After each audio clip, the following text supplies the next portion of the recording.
What's going on, guys? Oh, there goes the train on the Navasota sub. Anyways, this is to highlight the train horn that's on here. So it's down tucked in here. Here's the air tank. There's a hose that goes to it, but this is a Viair air tank, 2 gallons, goes up to 150 psi. And speaking of train horns, see it going by back there.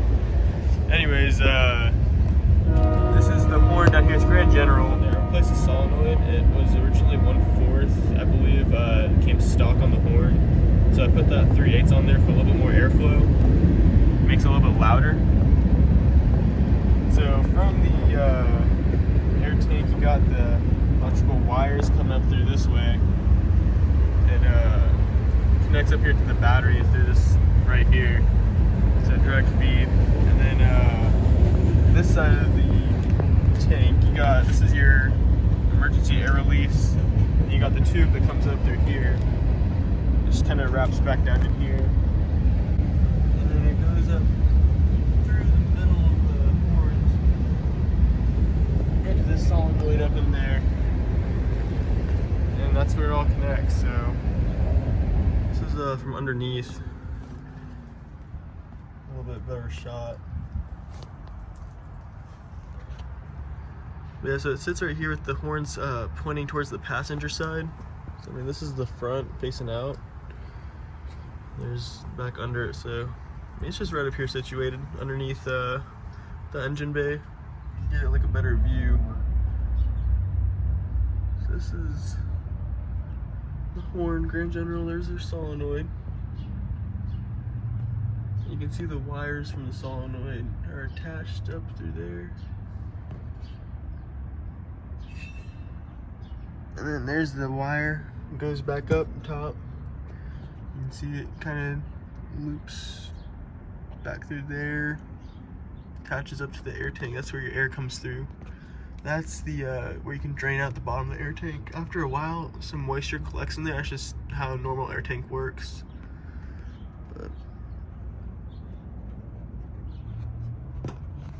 yeah, so it sits right down here. It's above the air dam, so nothing really gets kicked up onto the horn. It's pretty secure. I mean, unless you go like mudding, it's not gonna, you know, get any wear and tear on it. So just some water, if it rains, might splash up a little bit. You can see kind of like some water stains on there, but it's really not that bad. It's not hard to take care of. All right, and so to turn on the horn, so what you do is got these switches and buttons right here. So the switch, whenever you turn that on, let me start up the truck real quick. About Hardy raw on there. Alright, so the switch, whenever it's up like that, it's not on. You can have the middle position too, not on. But as soon as you press it in the down position, that tank is going to start filling up. And then only once the tank is has enough air in it, you can press on the button right here, and that's gonna trigger the horn.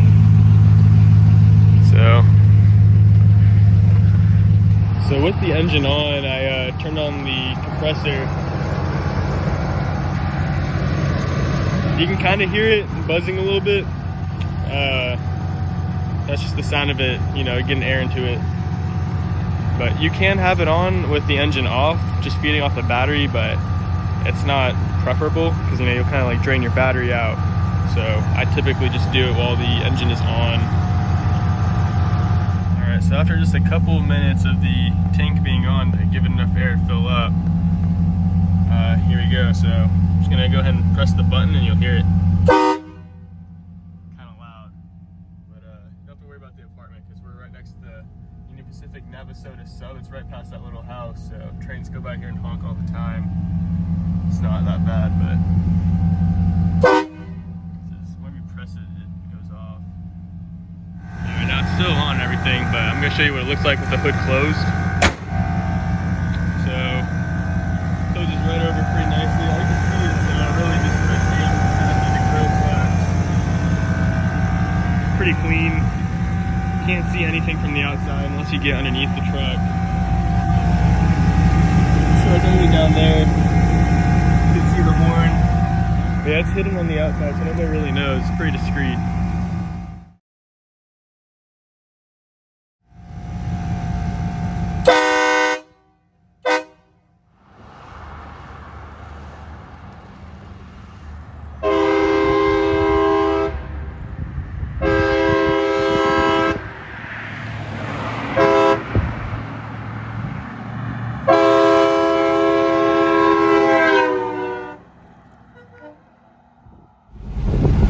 So here we go on the road.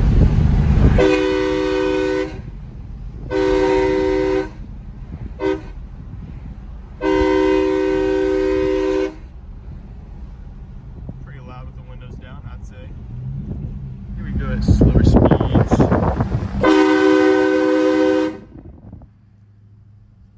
Pretty damn loud.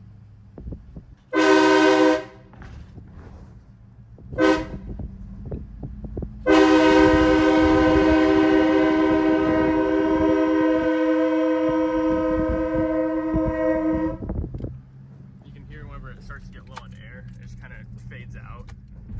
Doesn't just immediately cut off or anything, so that's a nice garageable, but definitely a fun toy to have. Definitely recommend it.